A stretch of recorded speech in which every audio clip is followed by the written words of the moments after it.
The Philippine General Hospital brings back its mask mandate following the increase of respiratory illnesses cases in the country. According to PGH spokesperson Dr. Jonas Del Rosario, 2 children with severe COVID or COVID pneumonia have been admitted to the hospital lately. Thereafter, 2 adult patients had incidental COVID. These are the patients who were admitted for other reasons but eventually tested positive for COVID-19. That is why he advised all visitors and healthcare workers to wear masks such as KN95 masks. Meanwhile, anxiety is growing among Ukrainians as a U.S. emergency spending bill to provide additional aid to Ukraine remains stuck in Congress. For VOA, Anna Chernikova reports from Kyiv. It's Ukraine's second Christmas season at war, and one filled with uncertainty for many here, as aid from the U.S. remains in doubt. Since the start of Russia's full-scale invasion, Ukraine has been almost completely dependent on military and financial support from its partners, especially the U.S. Vitaly Portnikov, a Ukrainian journalist and political analyst, says that the war has devastated Ukraine's economy and that both the economy and the war effort depend on support from the West. Ukraine cannot stop Russia's political ambitions. This can only be done with the West. With the support from the civilized world, Ukraine can defend its sovereignty and statehood, restore its economy, and not take help or loans from anyone. It's only a matter of time. But left on its own against Russia, Ukraine can simply collapse as a state. This is absolutely an objective reality.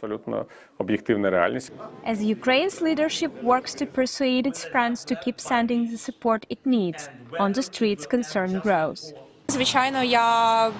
Of course, I count on some kind of support, because without it, objectively, we will not be able to win this war. I believe that every country should support Ukraine now, because we are an impassable barrier for Russia to the European countries at the moment.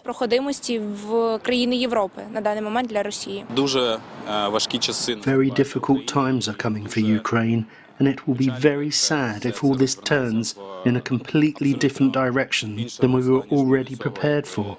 We all need to rely on ourselves and always thank the world if it helps us.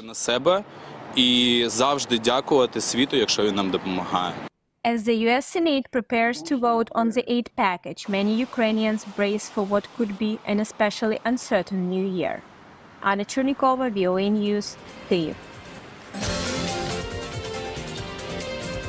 The leader of the United Filipino Seafarers, engineer Nelson Ramirez, has publicly criticized Amor Seaman on his Facebook page for its ties to attorney Panambo, a prominent lawyer known for representing seafarer claims.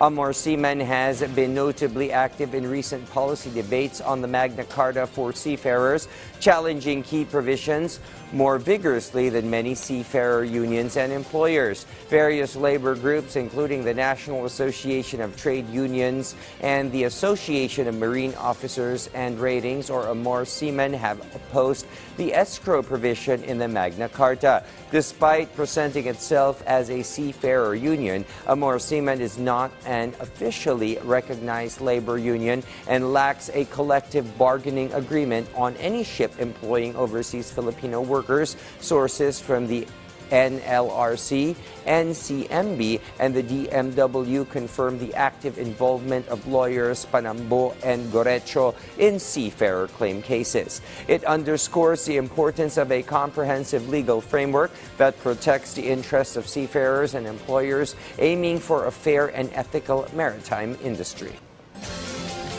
This is William Theo. Stay informed, be aware, get ahead, and get the news right here.